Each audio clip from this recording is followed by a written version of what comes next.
I threw a birthday party for my 10-year-old. My family didn't show up. A week later, Mom invited me to my niece's $2,100 Sweet 16.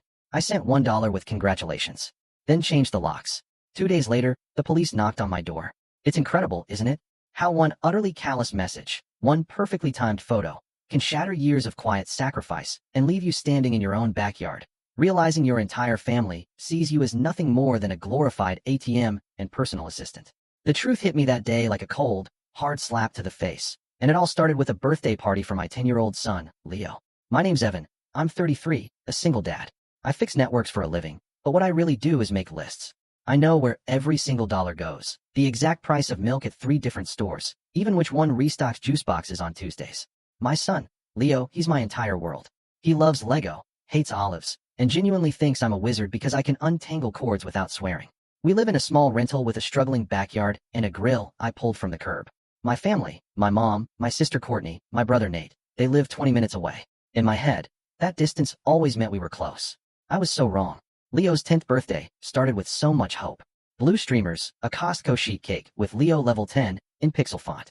I'd rented one of those inflatable soccer goals, set out folding chairs I'd borrowed from a neighbor. 6 of his classmates showed up. The street smelled like sunscreen and charcoal, pure childhood summer. I kept checking my phone, my stomach twisting tighter with every minute. Mom had promised, we'll be there. Wouldn't miss it. Courtney, of course. Aunt Coco was bringing party favors. Nate would roll through after the gym. I lined up water bottles, taped a trash bag to the fence, trying to make everything perfect. Every 20 minutes, I'd check the family chat. Nothing. When the pizza arrived, I actually asked the driver to wait, thinking a whole caravan of family cars might pull up and I'd need to order another pepperoni. He glanced at the tiny group of kids in my yard, gave me a pitying look, and said, "You're good." 2 o'clock bled into 3. The sun shifted. Kids kicked off their shoes, laughing around the goal. Our sweet neighbor from across the street even brought over an extra cooler, saying, "Full house." I just plastered on a wooden smile. Then, at 3:11 p.m., my phone buzzed. My mom. "Don't be dramatic," she wrote. "It's just a kid's party." I read it twice, my brain rejecting the words. Not running late. Not got stuck. Not happy birthday, baby. Just that line, sharp and dismissive, like a physical blow. It crawled right under my skin and settled there. Leo jogged over, his cheeks red, hair plastered to his forehead. "Dad, can we cut the cake? Can we sing?" "Of course," I said, gathering the kids. He blew out the candles in one breath, proud, because he'd been practicing. He grinned at me, frosting on his lip, and I clapped like a seal. Then I slipped into the kitchen, rinsing the knife, just needing to breathe where no one could see me. The screen door squeaked. The group chat popped up again, dots blinking like a cruel heartbeat. A new message from Courtney. "We'll catch the next one. Today's insane." And then, a photo flashed on my lock screen. Brunch mimosas. The caption read, "Self-care Sunday on a Saturday with my people." My mother was there, sunglasses on, champagne flute in hand. Nate's arm, the one with the tattoo I'd helped pay for, was slung around their chairs. I stood there, a wet knife in my hand, a half-eaten cake behind me, and my 10-year-old in the yard who still believed adults said what they meant. The house smelled like sugar and dish soap, and someone outside yelled, "Goal." I put the knife down, wiped my hands, and walked back to the yard. I handed out plates, and I didn't say one word about the empty chairs. Not one. Later, after the last kid left, Leo and I sat in the quiet, building the spaceship he'd unwrapped. He didn't ask about Grandma, or Aunt Coco, or Uncle Nate. Maybe he didn't want to. Maybe he already knew. At 8:04 p.m., after he'd fallen asleep on the couch, pizza slice still clutched in his hand like a tiny king, my phone pinged again. "Mom." This time a voice message, sharper, careless. "Don't make a big deal, Evan. He's 10. He'll barely remember." I stared at the ceiling, and something inside me went cold and flat. A new shape. Edges. I didn't reply. I just started counting the chairs to return, the cans to recycle. I scraped frosting into the trash, folded the banner into a shoebox. I put everything where it belonged. That's what I do. And then I put my phone face down on the counter, because if I read one more sentence from them, I was going to say something I couldn't put back in the box. I've always been the fixer. The one who knew the Wi-Fi password, the tax deadline, everyone's favorite side dish. When my dad walked out when I was 21, my mom's words to me in the driveway weren't a pep talk. They were a job assignment. "You're the man now." When Courtney started her studio, I built the website and paid the first 6 months of hosting. "You'll get it back when I'm profitable," she'd said, breezy, like profit was a weather pattern. When Nate got a DUI at 25, I took a day off work to sit with him in court. I drove Mom to urgent care with the flu that winter, because she wouldn't stop trying to cook. I'm the one who Venmo'd Nate's rent. Just this once. 3 separate, just this once months. Every time, it came with a chorus. Family helps family. Courtney would tell herself in the mirror, "You're doing amazing, sweetie." To me, it was, "Can you spot me till Friday?" Nate, you know I'll pay you back. He never did. But he'd buy new rims, so at least the lie had good traction. The day Leo was born, I made a promise to him, and to myself. He would never sit on a plastic chair at a party and wonder if his people cared. He would have cake, even when money was tight. He would have apology texts when people messed up. He would have adults who tried. Money was tight a lot. Childcare felt like a second rent, health insurance a third. But I made it work. Side gigs, selling my old guitar to cover the dentist. When he outgrew his cleats mid-season, I found a pair at a thrift store and cleaned them with a toothbrush until they gleamed. Meanwhile, my family's group chat looked like a travel blog. Wine tastings, silent retreats that were somehow very loud on Instagram. Courtney's soft life era, Nate's grind set. He had a leased truck he took more pictures with than he drove. When I once asked Mom if she wanted to do a weekly dinner with us, she said, "Sweetie, my calendar is full. Next month." Next month never arrived. But my phone did light up on payday. Little green bubbles. Quick favor. Emergency. Don't tell anyone I asked. Last fall, Courtney booked a girl's trip to Tulum and called me at 11 p.m. the night before. My airline card got declined. Can you fix it? I'll pay you back Monday. Monday came and went. When I brought it up, she sighed. Don't be petty, Evan. Money comes and goes. Memories are forever. In December, Mom sent me a spreadsheet like a ransom note. Holiday gifts plan. Names, items, price columns, color coding in bold. We should split equally. Equal meant me, because neither of them ever offered. I bought Leo a winter coat and a book. I bought Mom the mixer she'd been talking about since spring. Courtney got a gift card to a supply store. Nate got new trainers. My gift was their silence at dinner when I asked if anyone could bring dessert next time. It added up. Not just in my bank app. It added up in my chest. The cruel math of being the responsible one is that you become their plan, and they don't even see it.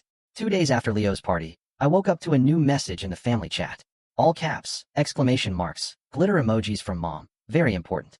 RSVP by Wednesday. My niece's sweet 16. $2,100 per person. Venmo me. No, good morning. No, how was the party? Just the world's most unhinged wedding tier price tag slapped onto a teenager's birthday, with the urgency of a fire drill. Attached was a PDF with a photo of my cousin in a tiara, a ballroom with orchids cascading from the ceiling, a menu that read like a cruise ship brochure, caviar bar, ice sculpture, interactive gelato artist. I stared at the number like it would blink into something sane. $2,100 per person. And then this line from Mom. We'll need Evan to cover Grandma's spot, too. She's on a fixed income. There it was. The assumption, a reflex. My name meant wallet. No mention of Leo. No sorry we missed him. Not even a meme. Just an invoice I never agreed to. 5 minutes later, Courtney chimed in. We're all in. OFC. Coco can't do less than premium. Also, can we do a group gift? Evan, can you coordinate? You're a spreadsheet guy. Nate. Yo, do they have an open bar? If so, totally worth it. Evan, you got me and Jess, right? I put down my coffee, but it still burned. I typed no, then deleted it. Not because I didn't mean it, but because I needed to be careful. With them, words skim on the surface. They don't sink in unless you tie them to something heavy. I clicked on the PDF again, and my eye caught the sponsor page at the end. There, in tasteful script under gold patrons, was my full name, in honor of family. I hadn't given $1. I hadn't been asked. Courtney had submitted it. I recognized the photo she used. It was stolen from my LinkedIn. My stomach did a slow, stubborn roll. I scrolled back to Saturday's messages, desperate to see if I'd missed something. Maybe a "so sorry" buried under a meme. There wasn't. Just Courtney's brunch shot and Mom's voice note. The one where she'd said it was just a kid's party. Another text popped in. Mom. Also, I talked to the venue. They need the deposit by Friday. I told them you'd handle it since you're the most organized. The deposit for a teenager's party that cost more than my car. Assigned to me like an errand. I picked up my phone to call her, then put it down. I didn't trust my voice to come out soft enough to be heard. That evening, while Leo did homework, kicking his feet under the table, I printed the sponsor page. I set it beside my grocery list. 2 columns. One for what I do, one for what they ask. I started writing. Asterisk soccer fees, mine. Court filing fee for Nate's license reinstatement, mine. Website hosting, mine. Costco cake, mine. $2,100 per person, theirs. Deposit, theirs. It's just a kid's party. Theirs. Asterisk. I looked at the paper until the ink felt dry enough to pick up. The next morning, Mom sent a follow-up. Evan, you're quiet. Don't be difficult. Your cousin is only 16 once.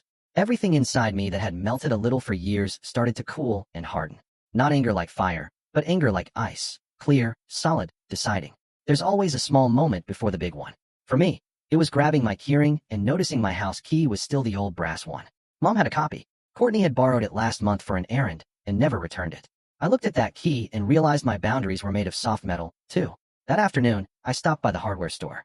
It happened in the family chat, because that's where they lived. I waited for a time when they liked to pile on, late lunch, when everyone posts photos and comments at the same time. 1:17 p.m. The bubbles all at once. Courtney, a boomerang of iced coffee. Nate, a gym mirror selfie. Mom, a forwarded prayer with glitter. I took a picture of the backyard from Saturday. The banner still taped to the fence. The empty folding chairs, neatly lined up like a silent sermon. The cake box, with the corner missing where we'd cut it down and wrapped slices in foil for our freezer. I wrote, "This was Leo's party. You said you'd come." I let it sit. Then the replies came in, exactly as I knew they would. Courtney, why are you doing this here? Text me. Mom, don't guilt us, Evan. We have lives. You know Saturdays are hard. Nate, bro, don't be a martyr. Kids don't care. I posted a screenshot from 2 weeks ago. Mom, we'll be there. Then another of Courtney's. Aunt Coco's bringing party favors. Then the brunch picture with their faces in the corner and the caption, "With my people." No commentary, just the visuals. Facts have their own gravity. Silence. Then Mom again. Enough. We're focusing on the Sweet 16 now. I sent the link. The deposit is due Friday. Be an adult. I could feel my pulse throbbing in my cheekbones. I typed slow. I'm being an adult. I am Leo's dad. Another pause.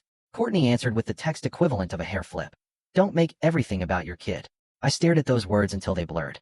Then I wrote, you didn't come to the birthday of your own nephew/grandson.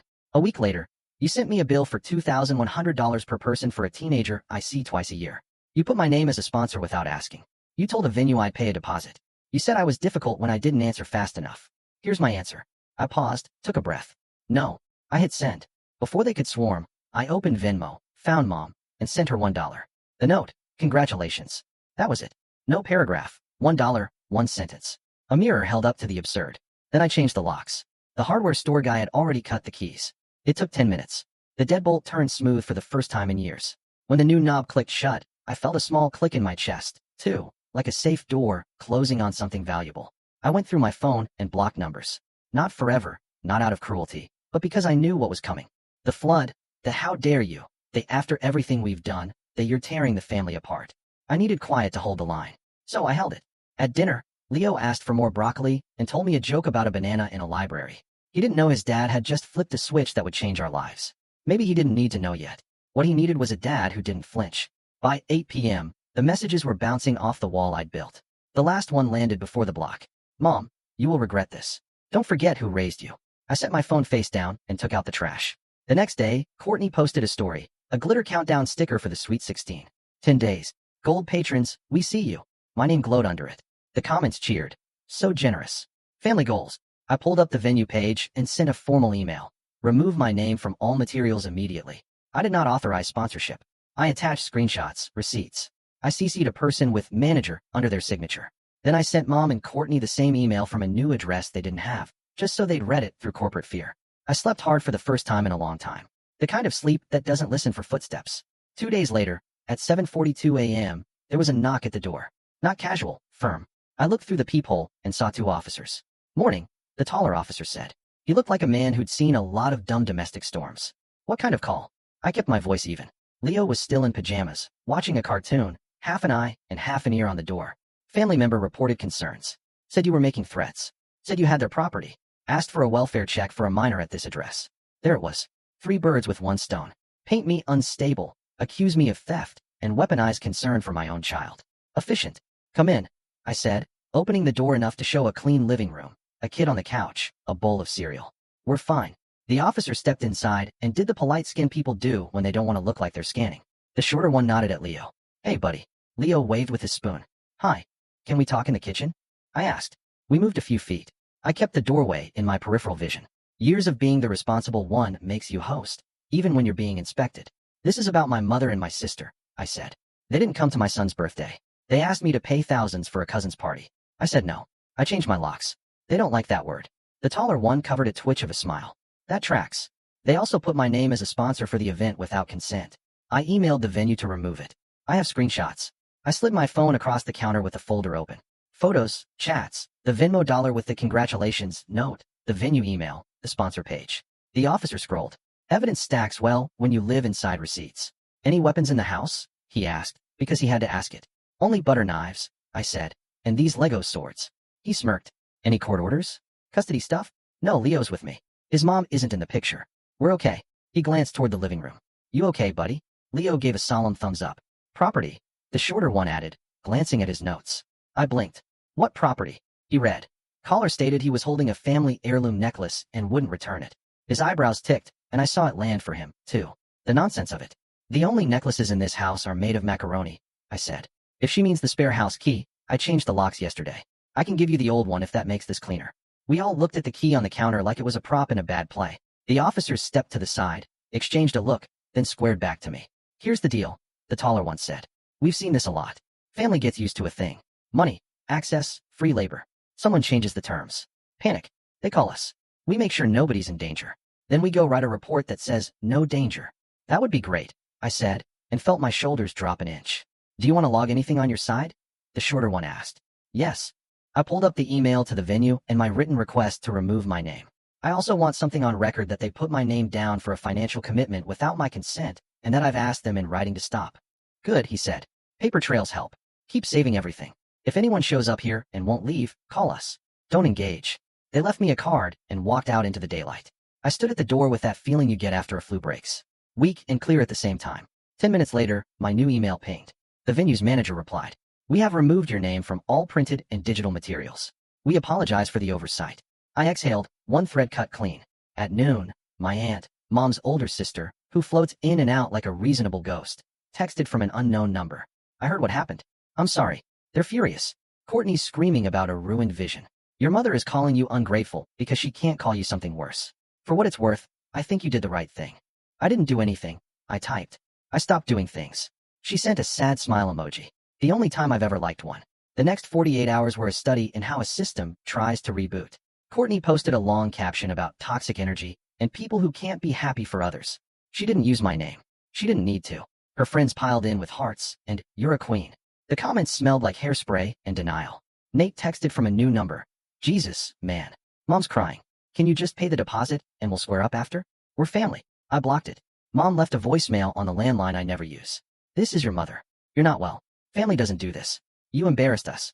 You embarrassed me. She inhaled sharply. The police? Really? Her voice did that thing where it shakes when it's angry but wants to sound hurt. I held the phone away from my ear like it was hot. Then came the other side. Quiet messages from cousins I barely talked to. I saw the price. Are they serious? I'm sorry about Leo. That was awful. If you need extra chairs next year, we'll bring some. And the neighbor who'd loaned me the cooler knocked with a Tupperware of brownies. You fought the right fight, she said, like we were comrades. Maybe we were. That week, my house got lighter. Not because the furniture changed, but because the air did. No waiting for a key to turn in a lock I didn't invite. No jump whenever the phone buzzed. Even the fridge sounded different, like it had room to hum. Leo noticed the quiet in his own way. He asked, are we mad at Grandma? I turned off the sink and dried my hands. We're not mad, I said carefully. We're disappointed. And we're taking a break. Like time out. Kind of. Except this is for grown-ups who forgot how to be kind. He nodded like that made sense. Kids get it faster than adults. 2 days before the Sweet 16, Mom tried a new tactic. The olive branch made of lead. She sent a mass text labeled apology. It wasn't an apology. It was a press release. Family is complicated, she wrote. Sometimes schedules clash. We love Leo. We will make it up to him. The Sweet 16 is important because of business connections. This is an investment. Please support. Also, Evan has been under stress, so let's not push him. Thank you. Investments, business connections. My kid was an afterthought behind a fake apology. I read it once and put my phone down. At 5 p.m., the venue called my new email address again. Hi, Mr. Brooks, the manager said brisk. We received a call from your mother stating you had recommitted to your sponsorship and would be paying the remaining balance. I wanted to verify before proceeding. She lied, I said. Do not put my name anywhere. If she says my name again, send me the recording. A click of a keyboard. Understood. The night of the Sweet 16, I took Leo to the park. We shot free throws until the sky turned orange. His laugh ricocheted off the backboard, and I thought about how cheap joy is until someone tries to invoice it. We got milkshakes on the way home. He lined up his action figures on the coffee table, and I let him watch a late movie. I didn't check my phone for a play-by-play of a party I would never see. I didn't want to know what centerpieces looked like when they were paid for with someone else's guilt. Sometime after 11, a final text slid through from Aunt Nora. They seated Grandma next to a fountain with dry ice and strobe lights. She said she couldn't see her food. Your sister spent half the night yelling at the florist, the DJ, the waiters. There was a moment when the bill came, and everyone stared at each other. No one made eye contact with your mother. I'm home now. I just wanted you to know you missed nothing. I set the phone on the table and watched my son fall asleep with chocolate on his lip. I wiped it away with my thumb and felt something open in my chest that wasn't anger. It was space. In the quiet week that followed, my life rearranged itself the way a room does after you move a couch and realize it never belonged where it was. I told my boss I couldn't cover extra weekends for a while. He said, good, go be a dad. I put a sticky note on the fridge that said soccer camp scholarship deadline and actually applied on time. I made a Google Drive called receipts/boundaries, and whenever a thought tried to argue with me, asterisk, you're being harsh. You'll regret this asterisk. I dropped another screenshot into the folder, and the thought fell silent. On Thursday, a card came in the mail with kid handwriting. Dear Leo, happy birthday. Sorry we couldn't come. My mom said we had to go to a different party. I wanted the cake with the pixels. It was from Emma, our neighbor's daughter. $2 were taped inside. Leo grinned like he'd found treasure. I took a picture of him holding it, a tiny piece of genuine, uninvoiced joy. I sent it to nobody but my own future.